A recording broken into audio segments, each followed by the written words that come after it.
MMA UK, joined on the wonderful Skype machine with Thomas Hepburn.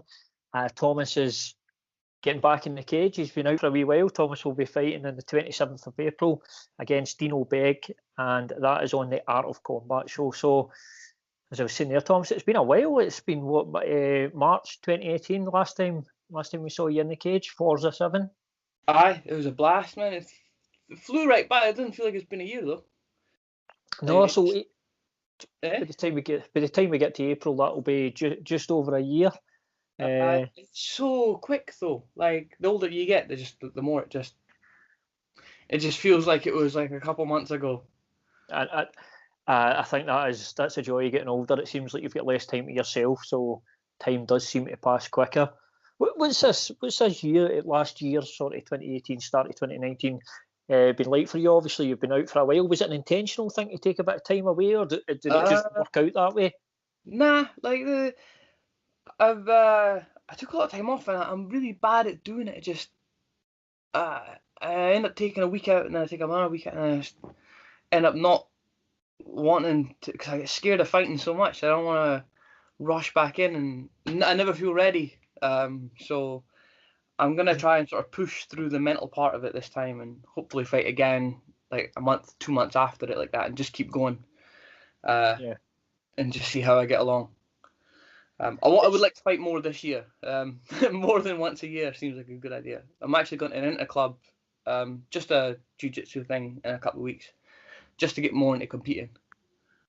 Do you feel that would sort of be for that mental side of things? Do you think that would benefit you just getting in there and competing more? Maybe just getting yourself used to the process more. It's like anything. It's the more you do it, the more regular it is, the more normal it becomes. The more desensitized you are to it, just like anything.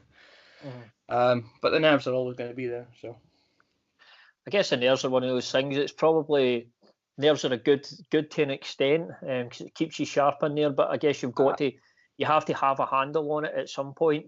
I mean, last time it got really, really bad. Like I was fine on making weight and all that, weigh in, face off, fine, all that. Next day, fight day, I have a pain in my chest all day because I'm so anxious about fighting that. Like I had real constriction, like just across. I couldn't even breathe. It just hurt. It was actually physically painful. I've never experienced anything like that in my life. And then I fought, and it went by quite quickly. I never really got the chance to get like any sort of adrenaline going. So like the next day, the pain was still there.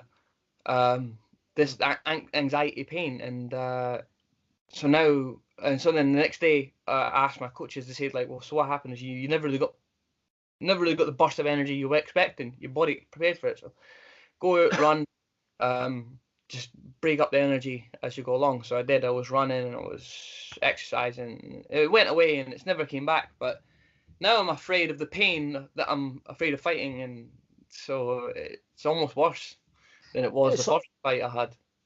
It's like a catch-22, isn't it? You're worried about one thing that causes worry for another thing, and it's like a vicious cycle. I kind of, obviously not with the fighting aspect, but something I suffered from was panic attacks, and it took me years to get them sort of under control and find a routine to deal with it. I guess it's kind of a similar situation almost. Honestly, it triggered quite a lot of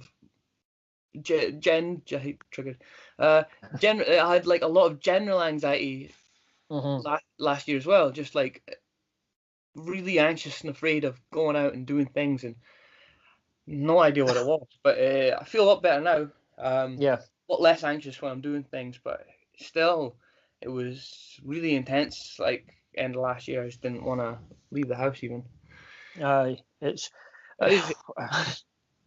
It's difficult when you get caught in it, because they're so easy. It's like a trap, almost like falling into a trap. And it's try to break out of that. It's difficult. Was it maybe also that sort of anxiety being exacerbated by it's your pro debut as well, and the fact you're going to need to fight a really tough opponent in Nathan Jessima? Did that all just add to it, do you think? I knew it'd be a hard fight and knew it was going to be tough and all that, but I think the fear now is like the next fight and it doesn't actually get any easier, it just gets harder. Yeah. Like that's my anxiety now, is like the next guy is going to be good, really good, and the next guy is going to be even better, and it's going to keep going until I lose, because I can't imagine going 10-0 fighting guys at the same level as me and not losing occasionally. But I'm more accepting of that. So. Do you think that the thing especially going into pro, you see guys with these undefeated records, and it almost sort of becomes at times, it's like that undefeated record becomes almost a weight around their neck? Is that something guys, for some guys, it's a shiny change. For others, it's a noose. Like for me, like I think of dice. I think of random chance when I think of these things. I don't think of momentum. I think of random chance. So it's not a good thought process. I think you'll eventually lose. It's going to happen. You cannot keep rolling sixes. You know what I mean? Whereas like other people are like, well, this is my car and it's going faster. So yeah, it's a mental thing. It's all mental now. The way you're thinking about it, it's less physical. It's a lot more mental. And just keeping myself together from day to day is hard, and getting and just I work a lot harder now. Keep myself fit as well, because the 5-minute rounds are hard. They're a lot harder. The pacing's different. Do you feel as well, see, knowing everything you know as well, over this last year, do you feel your skills, do you feel areas you've developed, do you feel going into this fight, do you feel a better mixed martial artist than you were back in March last year? I mean, I didn't train as much as I wanted to, but we started running a wrestling class, and I've never been an excellent wrestler, but I'm a lot more confident with it now. Clinching and grappling, and because I used to really worry about the in-betweeny bit of like striking. I could strike for hours and I could grapple like on the ground for hours. And it was that wrestling bit. I could wrestle for a long time as well, but it was that wrestling, then striking, then wrestling, then striking. And now I've worked that out to where I'm not nervous about it. Now I know when to clinch, to break off, and then to push, and then to start hitting again. And it's really so I feel a lot more confident with that. Maybe not much better than I was, but a lot more confident with it. So yeah, just for this interview, it's something I find really interesting, just how important that wrestling aspect is in mixed martial arts. I mean, a lot of people would say that wrestling is probably the most important discipline in mixed martial arts, because effectively you can control where the fight takes place if you're the more dominant wrestler. And just what I would like to get your thoughts on that, and also just how difficult wrestling is on the body training wise. Well, wrestling's the most important thing. It is hands down like the most. It's not even close. Like, because fighting is all about range control. You know, everything from projectile range all the way down to trapping range and grappling range. So if you've not got that, the range control and range, but people think range control just means footwork and shifting off and shifting forward, but range is everything from kicking to striking to clinching to trapping to wrestling to the ground and all those bits in between. That's what range control is. It's not just, you know, somebody throws a punch and it just misses. That's part of range control, but it's not the whole thing. Range control altogether is the ability to control where the fight takes place. So, and wrestlers do that better than anybody. And it's something that we lack over in Europe, but we're picking it up in the context of MMA anyway. A lot of the guys now, they go to the UFC and they hold their own when they're wrestling, at least defensively or whatever enough. The other way that some guys go is they become really, really scary standing up, and they become really scary on the ground, and they don't bother with wrestling. So like Nick and Nate Diaz, for example, you don't want to take them down, but you don't really want to stand with them either. And you've got to clinch them and outwork them in some way, and then they don't get tired as well. But they're more of an exception to the rule rather than the rule. Yeah, because they're so dangerous off their back as well. Yeah, exactly. And what was the other question? It was just how difficult wrestling is on the body. Just because for me, when I hear guys getting injured a lot, it always seems to be, not always, obviously, that's an exaggeration, but I would say more often than not, injuries come from wrestling than anything else when it comes to in the training room. Yeah, I think it's partly because it's explosive. Yeah. but also because there's a lot of body weight on you. So while jiu-jitsu might be explosive, it tends to be like at times where wrestling's explosive the whole time, and like there's all sort of jerky movements that just rife to create injuries. So, but guys can do it smart as well. You know, a lot of guys that just don't get as injured and they do fine.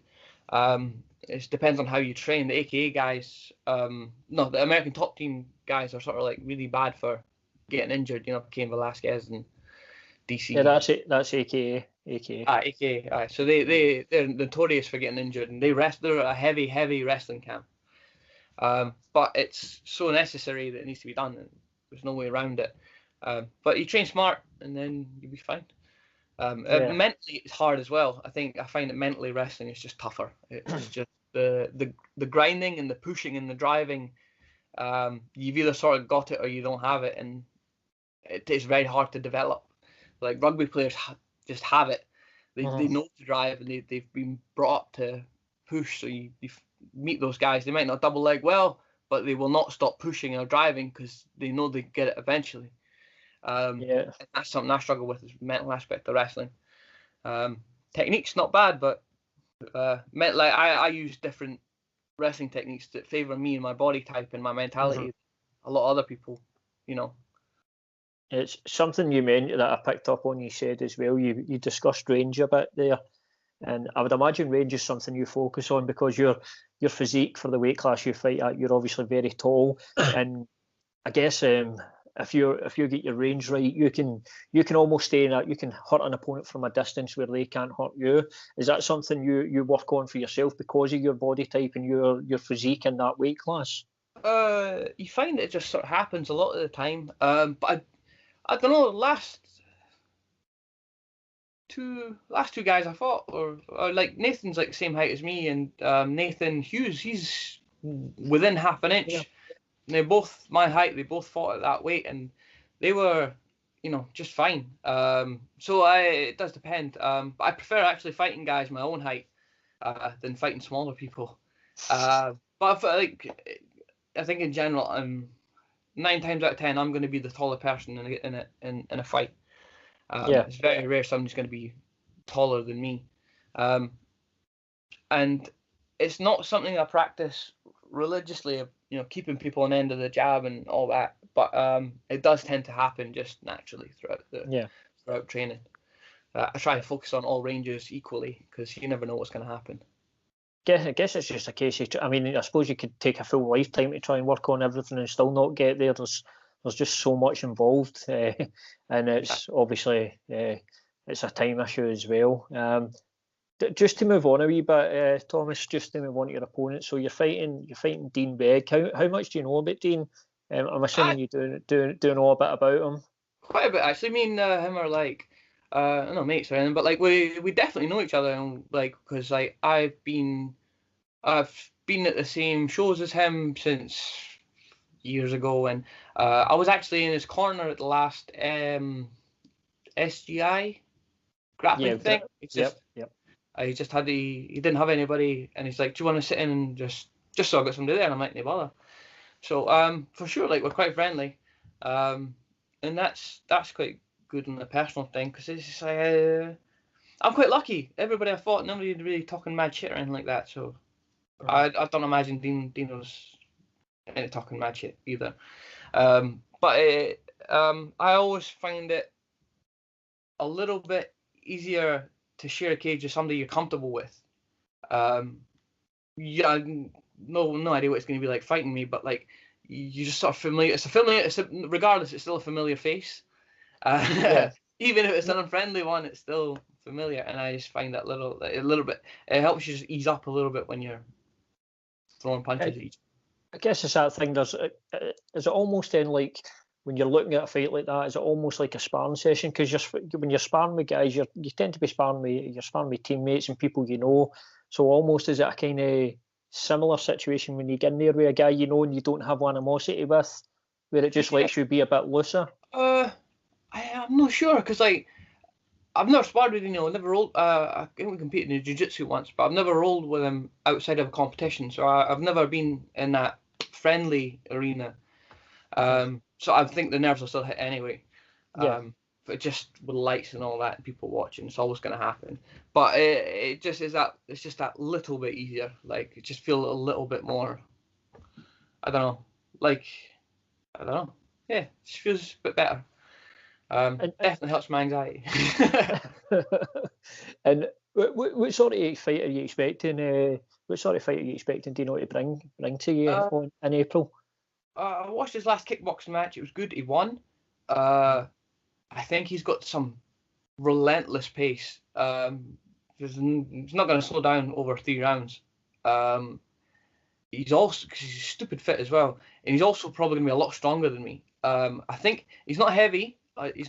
He weighs probably about the same as me. I don't imagine he weighs any more than about 73 kilos at a push because he's always been quite light. But he lifts a lot more, and I'm very sure that he's going to be very, very strong. Also, he's very unorthodox with his striking.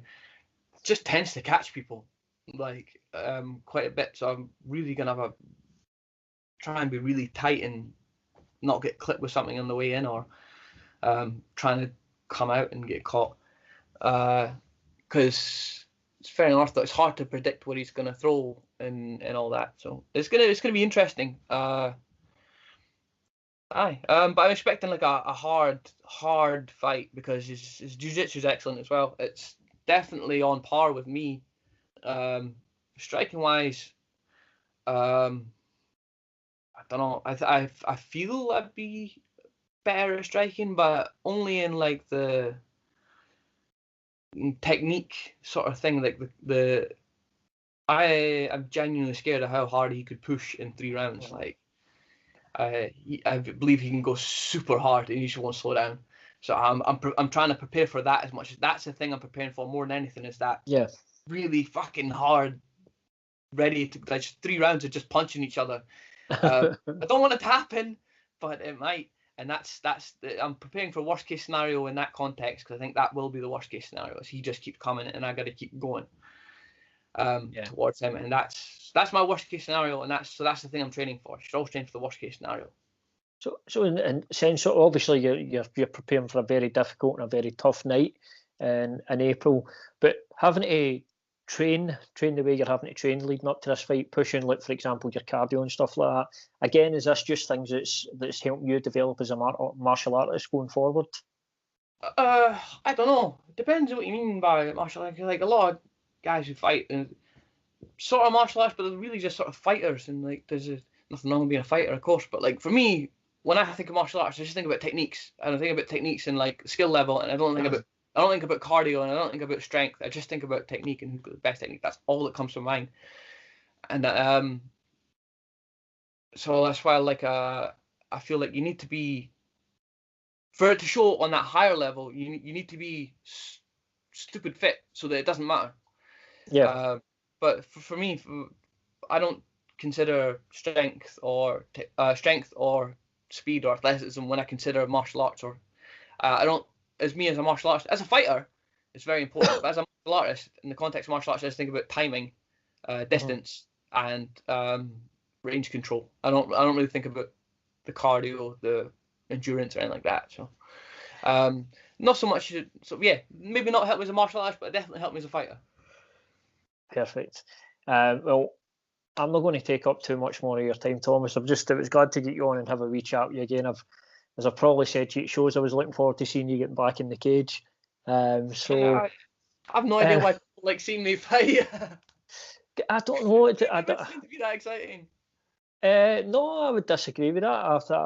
For the fights I've seen of yours, I've definitely enjoyed watching them, as I've told you in the past. But so no, obviously best of luck on the 27th of April, and I'm sure we'll be there to watch the fight. And thanks again for coming on, Thomas. Banging. And just thanks to Art of Combat for having me as well, by the way, and to you guys as well, MMA UK. You all do a fantastic job, and without you guys, we wouldn't be getting noticed at all. So thanks very much, James. No, it's my pleasure, mate. No worries.